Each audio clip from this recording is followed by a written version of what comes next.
Hi, this is Tim of the 1916 Company. Welcome and thanks for logging on. If you love this watch, email me, Team Mosso at the1916company.com for purchase pricing and availability questions concerning this watch. Today, something high horology from Cartier.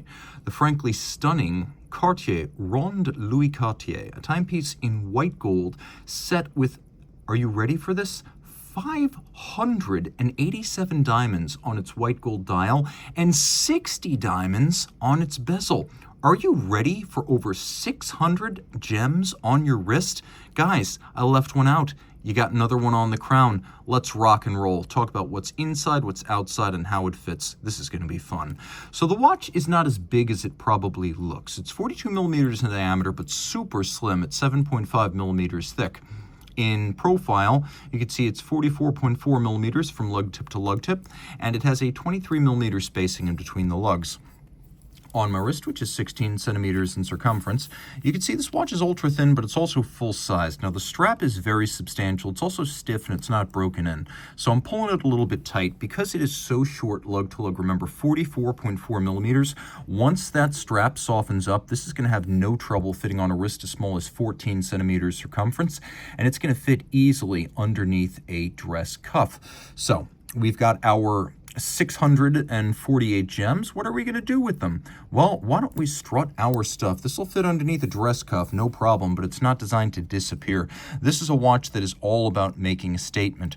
From the outside, working our way in, we'll start at the clasp, and the clasp here is white gold. The watch is white gold. Taking a look at the clasp, you can see it's based on Louis Cartier's seminal 1909 design, which was the first deployant clasp of any kind ever designed for a wristwatch. So the way this works is it closes up, and then the extra length tucks underneath. So there's no need for perforations. You can make as large or as small of an incremental sizing change as you want. You're not stuck at the individual perforations. And if you're between perforations, you don't have to worry, because again, this, like a Velcro strap, is infinitely sizable. You can just tuck a little bit more or untuck a little bit of strap. And because the whole strap sits underneath the clasp body and the strap itself, there are no external minder loops to sully the lines, and there's no extra length flapping in the breeze.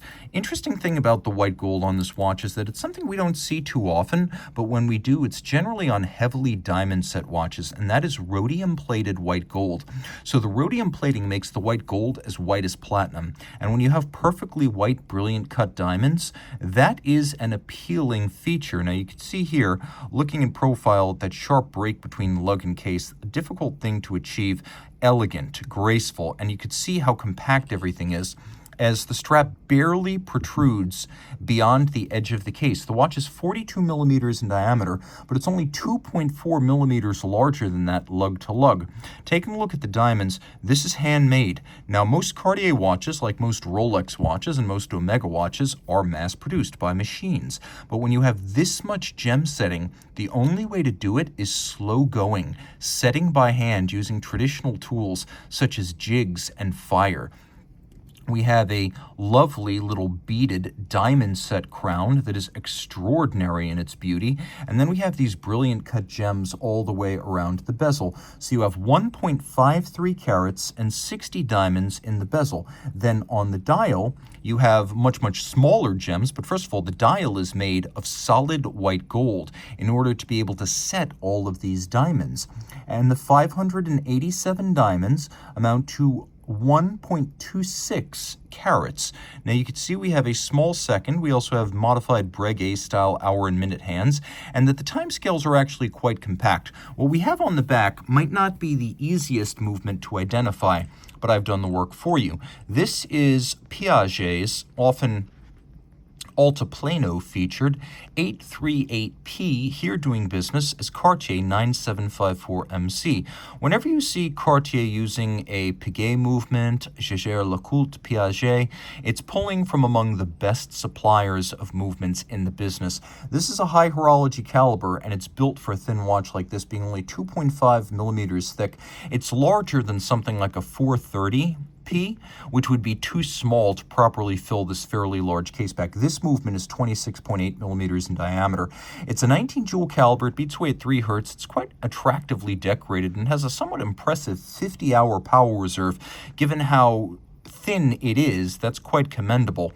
We have Côte de Genève, polished screw heads, engine turning on the base plate, beveling on the edge of the bridges, satination on the wheels, deeply attractive and fundamentally a high horology movement for a high horology ultra-thin Piaget. It fits like a hand in a glove in this Cartier application, which is one of my favorite gem set watches that I have encountered. 30 meters water resistant, so don't swim with it, but just from the look of this timepiece, you know no better than that. One of the rarest Cartier models I've encountered, and entirely handmade via gem setting. You won't encounter another. Reach out to Team Mosso at the 1916company.com for purchase and pricing details.